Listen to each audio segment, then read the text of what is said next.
Nah, kembali kita pada tutorial ini untuk penerapan daripada fungsi linear terhadap keseimbangan pasar. Yang dimaksud dengan keseimbangan pasar, di satu sisi, dalam teori ekonomi, dalam hukum permintaan, pada waktu harga barang naik, jumlah barang yang diminta konsumen akan turun. Tapi bagi produsen, waktu harga barang naik, jumlah yang ditawarkan akan semakin naik. Nah, ada perbedaan kepentingan di sini. Maka, perbedaan kepentingan ini akan diselesaikan pada perpotongan kurva permintaan dan penawaran. Itulah sebagai gambaran sebelum kita masuk dengan alat matematika ini. Keseimbangan pasar atau market equilibrium yang disingkat dengan ME. Fungsi permintaan, QD sama dengan A dikurang BP. P di sini harga, Q jumlah barang yang diminta. Pada tutorial sebelumnya, fungsi permintaan ini jika digambarkan memiliki kurva permintaan memiliki kemiringan negatif seperti ini.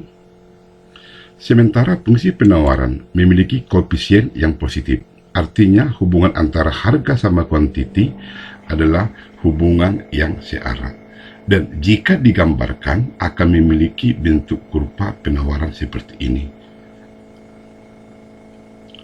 Maka dari gambar pertama sama gambar kedua ini, jika digabung akan kita peroleh market equilibrium yang disingkat dengan ME. QD ini fungsi permintaan, QS fungsi penawaran, inilah kurva permintaan, ini kurva penawaran. Perpotongan yang ini disebut dengan market equilibrium atau ME. Perpotongan ini terjadi pada waktu jumlah barang yang diminta konsumen itu sama dengan jumlah barang yang ditawarkan oleh produsen. Jadi, dengan demikian, market equilibrium terjadi pada waktu jumlah barang yang diminta konsumen sama dengan jumlah barang yang ditawarkan oleh produsen.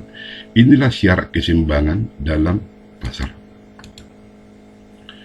Kita buat contoh, carilah market equilibrium atau ME dari persamaan. QD sama dengan 38/3 dikurang 4/3 P. Nah, kembali saya ulangi di sini. Ini adalah fungsi permintaan. 38/3 ini adalah konstanta. Ciri konstanta itu bilangan yang tidak terikat dengan variabel. Sementara ini juga angka. Tapi angka ini dia terikat dengan variabel P di sini. Jadi angka yang terikat dengan variabel itu disebut dengan koefisien. Sementara tanda negatif ini menunjukkan hubungan antara P dan Q itu hubungan yang tidak searah. Dan fungsi penawaran 4/3 P dikurang 14/3. Kemudian dalam keseimbangan QD sama dengan QS. QD sama dengan QS, sementara QD sama dengan 38/3 dikurang 4/3 P ini. Sementara QS ini 4/3 P ini dikurang 14/3. Maka kita sederhanakan di sini 38/3 tambah 14/3. 14/3 ini di sini dia minus, pindah ke sebelah kiri menjadi positif. Kemudian minus 4/3 P ini pindah ke kanan menjadi positif. Sehingga 4/3 P ini 4/3 ini di sini dia minus, sekarang menjadi positif di sini.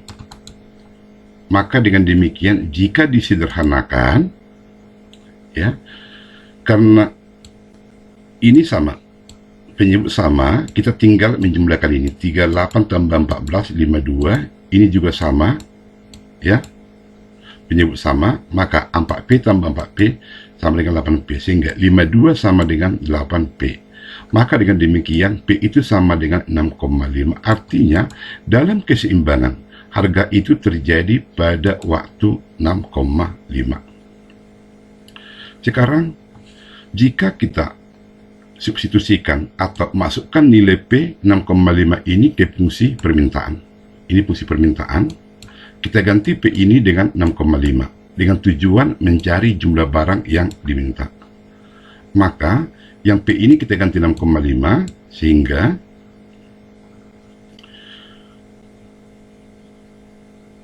(38/3) ini 4 dikali 6,5 26/3. Nah, maka didapat di sini QD itu sama dengan 4. Artinya jumlah barang yang diminta dalam keseimbangan sebanyak 4 dengan harga 6,5. Untuk mengetahui apakah betul jumlah keseimbangan itu 5, nah kita uji dengan jumlah barang yang ditawarkan pada waktu harga 6,5. Ini fungsi penawaran, ya, dari sini. P ini kita ganti dengan 6,5. Jika diganti 6,5 ini, maka didapat Q di sini 4.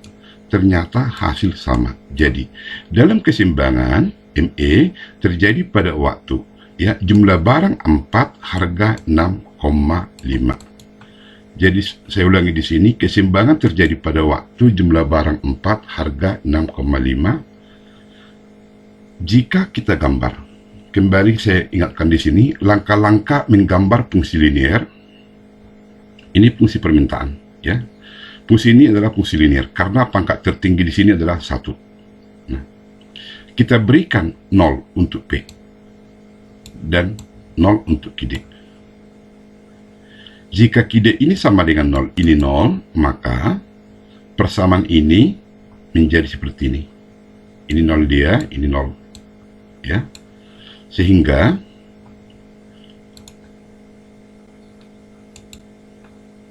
(38/3) karena ini 0, ya, sama dengan 4/3P. 4/3P ini dia pindah ke kanan ini, sehingga 4 karena ini sama, ya, 4P sama dengan 38. 4P sama dengan 38, maka P sama dengan 9,5.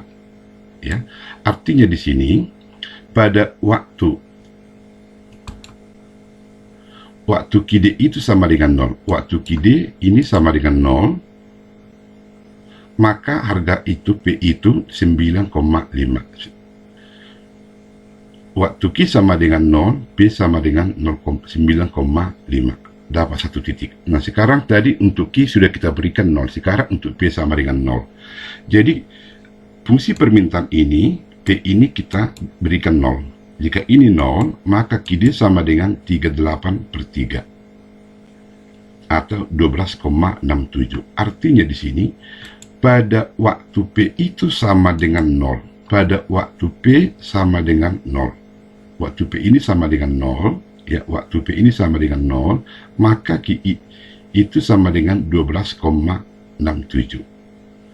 Dapat 1 titik di sini. Kedua titik ini kita hubungkan, ya. Ini yang disebut dengan kurva dari fungsi permintaan yang ini. Jadi tujuan kita di sini mencari 2 titik. Dapat 1 titik di sini, dapat 1 titik di sini.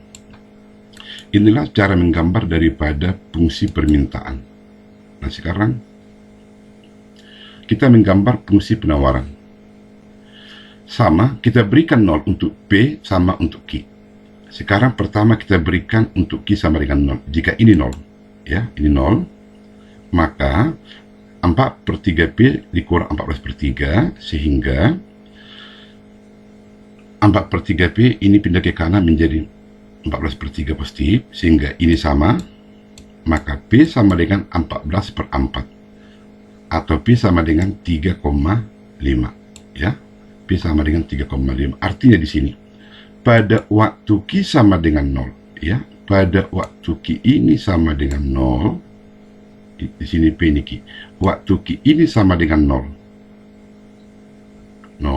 maka P itu sama dengan 3,5. 3,5. Dapat 1 titik di sini, ya. Di sini. Sekarang tadi sudah kita berikan Q sama dengan 0. Sekarang kita berikan P sama dengan 0. Untuk P sama dengan 0.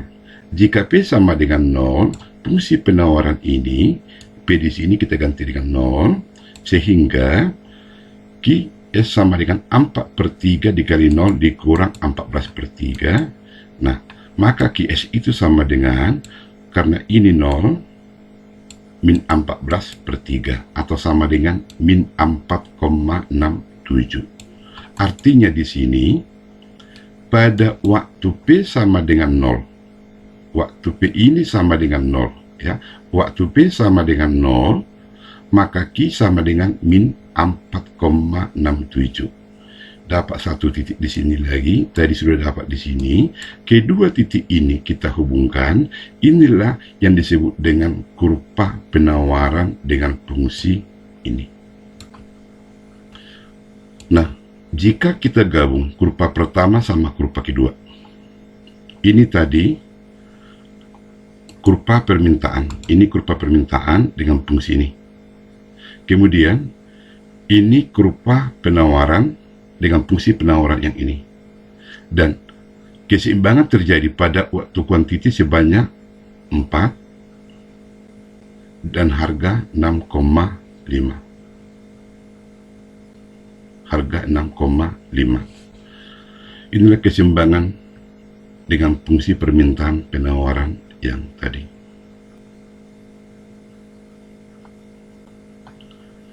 Jadi sebagai closing statement hari ini, ya, jika ini fungsi permintaan, ini fungsi penawaran, market equilibrium terjadi pada waktu QD sama dengan QS. Tugas, tentukan sendiri sehingga sangat kecil kemungkinan nanti tugasnya sama. Titik ordinat yang sesuai dengan hukum permintaan dan hukum penawaran, kemudian carilah keseimbangan pasar dan tunjukkan dengan kurva yang jelas.